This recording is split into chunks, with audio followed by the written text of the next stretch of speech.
The top 5 mysterious unsolved cases. Jackie Sutton. In late October 2015, seasoned British journalist Jackie Sutton arrived at a Turkish airport to catch her connecting flight to Iraq, where she'd been working with the free speech organization IWPR. Hours later, she was found dead in an airport restroom. Reportedly, Jackie Sutton had committed suicide, hanging herself using one of her own shoelaces. Now here's where things get even stranger. Earlier reports by the Turkish media stated that Jackie Sutton had become very upset after missing her flight to Iraq because she couldn't afford to purchase a new ticket. However, later reports revealed that Sutton could have easily paid for a new ticket. She was found carrying over 2,000 euros and 2 credit cards. Even more suspicious, another security camera clip taken shortly before Jackie Sutton's death shows her carrying what appears to be a shopping bag containing purchases made at the duty-free shop in the airport. Critics have argued that it seems highly unlikely that Jackie Sutton would suddenly decide to do a bit of shopping shortly before committing suicide. So is Jackie Sutton's death a suicide or something more sinister? Let me know what you think in the comments below. Lars Matank.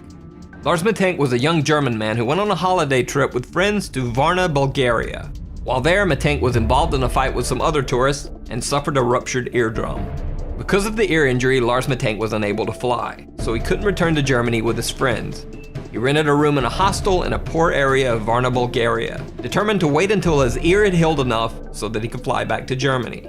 However, that same night, Lars Matank called his mother and said that there was something strange about the hostel that he was staying in, and that she should cancel all of his credit cards.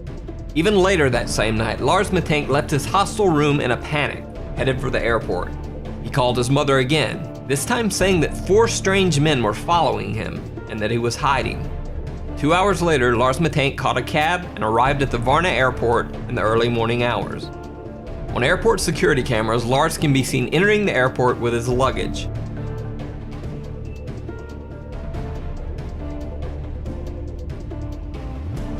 But minutes later, he is seen running from the airport in a panic, leaving his luggage behind. Eyewitnesses say that Lars Matank ran to a barbed wire fence that surrounds the airport, climbed over the fence, and then disappeared into some nearby woods. To this day, Lars Matank has never been found. His family asks that anyone with any info as to his current location contact them via their website or Facebook page. Brian Schaefer. One of the strangest disappearances on record is that of Brian Schaefer, an Ohio State medical student. On March 31st, 2006, Brian Schaefer decided to go out for a night on the town with some of his college friends. They met at the Ugly Tuna Saloona, an upstairs bar at Ohio State's South Campus. Brian can be seen arriving at the bar with his 2 friends. They're smiling and laughing as they exit the escalator to the second floor bar. Around 10 p.m., Brian called his longtime girlfriend, with whom he had planned a spring break getaway to Miami a few days later. Brian told her that he loved her and would see her soon. Brian's girlfriend said that the call was nothing out of the ordinary. Later, Brian Schaefer is seen again on security camera near the escalators, talking to 2 girls. He seems to say goodbye and then heads back into the bar. Brian Schaefer was never seen again. Security cameras covering the only exits of the Ugly Tuna Saloona bar do not show Brian Schaefer ever leaving. The only possible other exit would have been through an area of the bar that was under heavy construction at the time and closed off to the public. However, even if Schaefer had left through the construction area, there are multiple other security cameras in the bar's vicinity.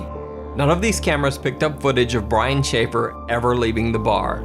It's almost as if Brian Schaefer disappeared into thin air in the middle of a crowded bar.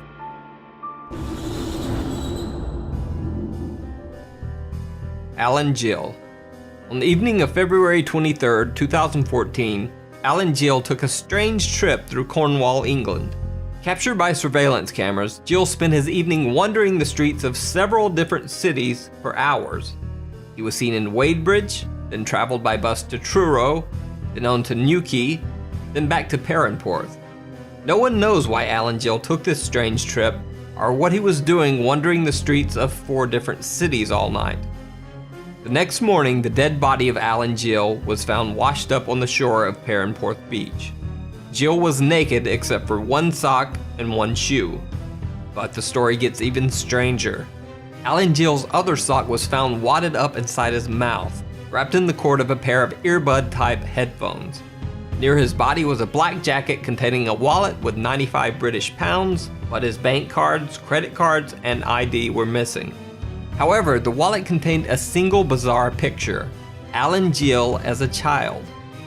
Even stranger, the jacket the wallet was found in was not the one that Alan Gill had been wearing on the night of his death. Initially, Alan Gill's death was thought to just be a very strange suicide.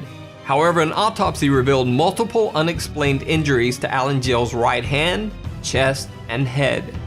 Police ruled the death as suspicious. The case still remains unsolved, and no one knows exactly what happened to Alan Gill.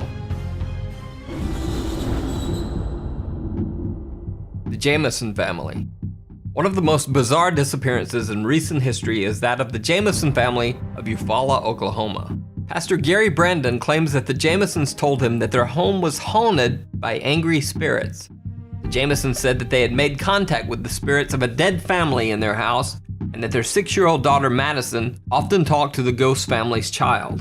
The Jamisons said that 2 of the ghosts were called Emily and Michael, and that one of the apparitions had wings like an angel. Allegedly fearing for the safety of his family, Bobby Jamison had asked Pastor Brandon if there were quote-unquote special bullets that he could use to fight off the intruding spirits. Pastor Brandon also said that Jamison mentioned that he had obtained a quote-unquote satanic Bible in order to attempt to ward off the ghostly beings. On October 8, 2009, the Jamison family loaded their pickup truck for a trip. They can be seen on their own front yard security camera moving things from their house to their truck. Bizarrely, the family seems to be in some sort of daze or trance-like state, making dozens of trips back and forth from the house to the truck, but never talking to each other once. After loading the truck, the Jamisons pulled out of the driveway and were never seen alive again. 8 days later, the Jamisons' pickup truck was found by the side of the road. Locked inside the truck were the Jamisons' wallets and IDs, their cell phones, and $32,000 cash. Also locked inside the truck was the family's small dog, which was nearly dead from starvation. A massive statewide search was launched for the family over the next 8 months, but nothing was found. Multiple theories were circulated. One that Bobby and Sherilyn Jamison had been meth users and had been involved in a meth deal gone bad. This theory would also explain their trance-like state in the final video of the family. However, absolutely no evidence of drug use was found when police searched the Jamison family home.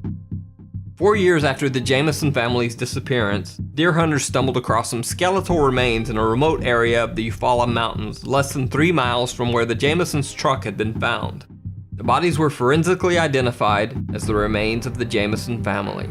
However, the bodies were so badly decomposed that no cause of death could be determined. The reason for the Jamison family's strange behavior and the cause of their death remains a mystery to this day.